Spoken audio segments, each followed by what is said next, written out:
most people are doing everything right and still aging fast. Not because they're lazy, because they're following advice designed to manage sickness, not build real health. Here's what nobody tells you.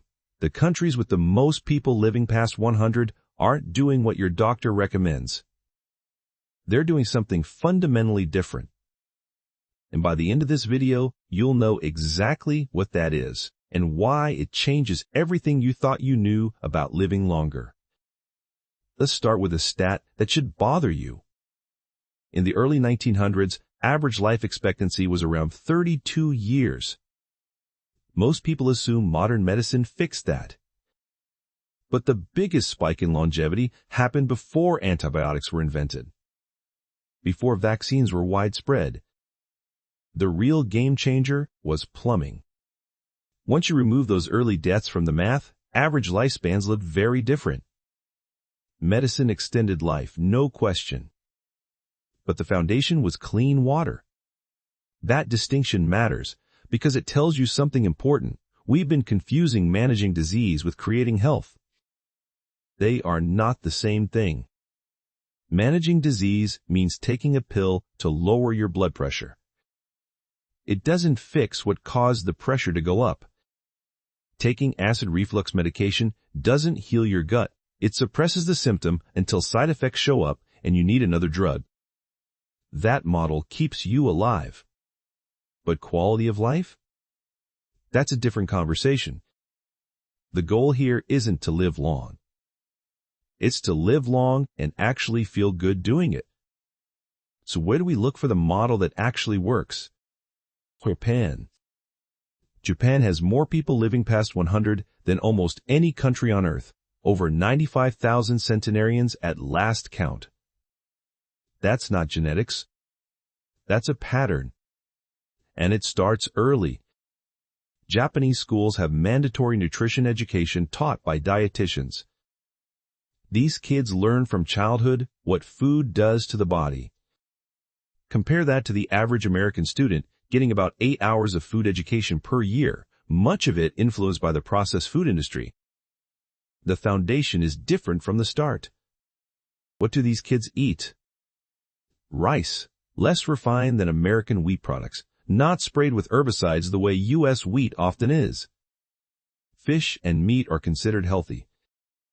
Fermented soy, miso, natto, not the protein isolates common in Western products. Vegetables, soup, seaweed. That seaweed matters more than people realize. The average Japanese person consumes 9 times more iodine than Americans. Iodine supports thyroid function, is anti-estrogenic, and plays a role in cellular health that most Western diets completely ignore. Japan also consumes more salt than America and has better cardiovascular outcomes. Why? Because they pair it with potassium. Avocados, leafy greens, vegetables. These balance the sodium through something called the sodium-potassium pump, which literally powers every cell in your body. Salt isn't the villain. Imbalance is. Now here's something most people don't know about the Japanese microbiome. You build that kind of microbial diversity by consistently eating a wide range of fermented foods. Sauerkraut, kimchi, fermented pickles, kefir, raw cheese. Whoa, cheese! These aren't health trends. They're the foundation of a gut environment that produces neurotransmitters, trains your immune system, and protects the colon lining against damage. And here's the detail that changes how you think about grocery shopping. Vegetables grown in soil carry soil microbes into the plant. Hydroponically grown vegetables, which is much of what's on supermarket shelves, don't. If you don't have access to a farmer's market or garden, prioritize fermented foods to compensate. Green tea deserves its own mention. The phytonutrients in green tea show consistent evidence for anti-inflammatory effects, liver detoxification support, and reducing certain cancer risk markers. Japan drinks a lot of it. That's probably not a coincidence. One more Japanese concept worth adopting: they eat until about 80% full. Not stuffed, just satisfied. When you consistently overload the mitochondria, the energy factories inside every cell, with excess fuel, especially poor quality fuel, you damage them. The mitochondria can't work efficiently with too much junk coming in, and it can't work at all without the right micronutrients to complete the biochemical reactions that produce energy. B1, B2, B3, B5, coenzyme Q10, magnesium, zinc, manganese, these are not optional extras. They're the machinery. Seed oils, soy oil, corn oil, canola oil interfere with mitochondrial function. Cutting those out while getting enough high-quality animal protein is one of the most underrated things you can do for long-term energy and health. Now let's talk about what most people never get tested. Insulin resistance sits at the root of an enormous range of chronic conditions: type 2 diabetes, fatty liver, obesity, cardiovascular disease. Your blood sugar can test normal for 10 to 15 years, while insulin is already elevated and damage is accumulating. Even an A1C test won't catch early insulin resistance. What will? A fasting insulin test. Most doctors don't order it.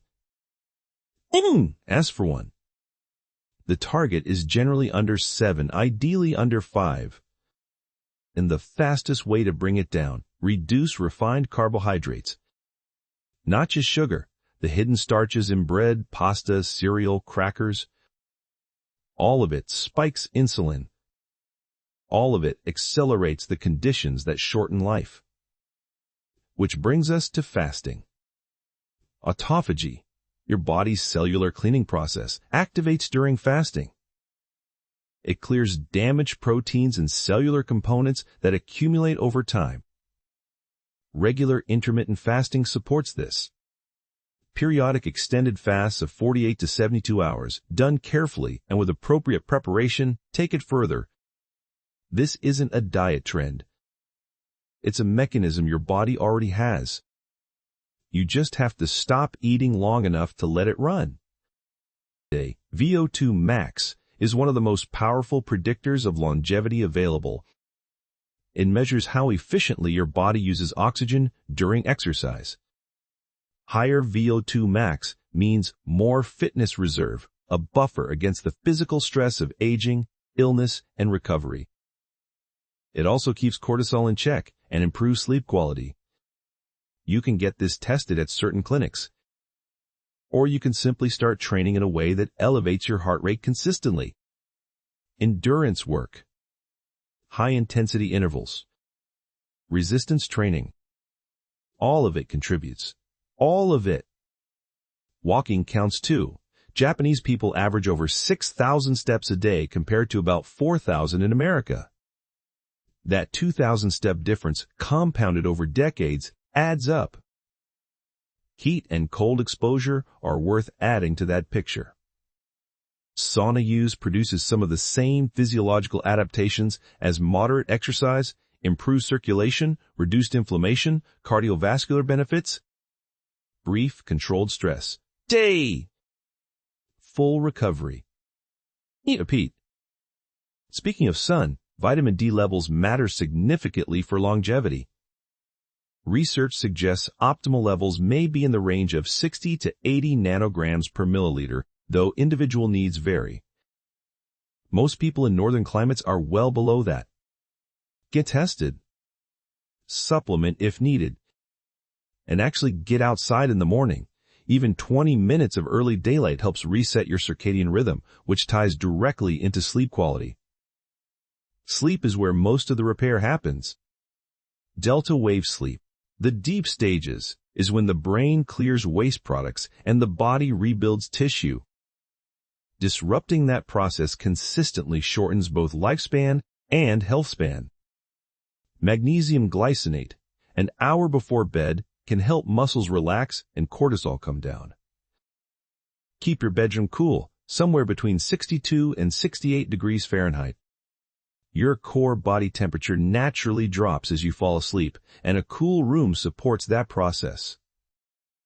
In the evening, reduce blue light exposure. Wear blue light blocking glasses if you're on screens after dark. Fix the sleep. The rest of the list works better when you do. Social connection is on the longevity list for good reason. Chronic loneliness, not solitude, but the feeling of disconnection, shows up consistently as a risk factor for early death. Build the connections now. Maintain them.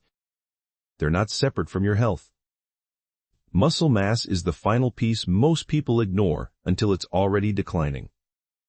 Resistance training and adequate animal protein are the tools. Testosterone plays a central role in maintaining muscle as we age, in both men and women.